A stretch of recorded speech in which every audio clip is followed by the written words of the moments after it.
অধিনায়ক হিসেবে দলে ফেরার কথা ছিল ক্রিস্টিয়ানো রোনালদোর, কিন্তু কার্ডজনিত নিষেধাজ্ঞায় শেষ ম্যাচে মাঠে নামা হয়নি তার।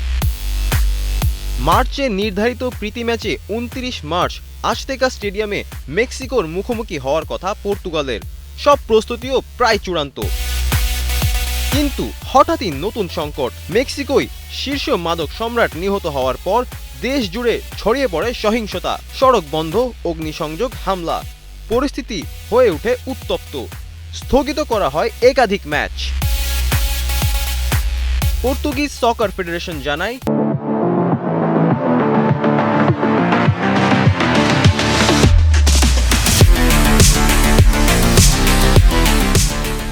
খেলোয়াড়, কোচিং স্টাফ ও সমর্থকদের নিরাপত্তায় এখন সর্বোচ্চ অগ্রাধিকার। পরিস্থিতি পর্যবেক্ষণ করা হচ্ছে ঘনিষ্ঠভাবে।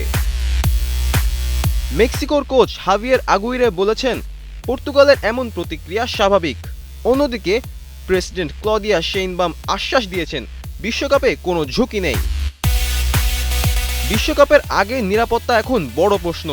পরিস্থিতি স্বাভাবিক হবে কি? মাঠে কি দেখা যাবে রোনালদোকে? অপেক্ষায় ফুটবল বিশ্ব। ফারদিন রেজা, কালের কণ্ঠ।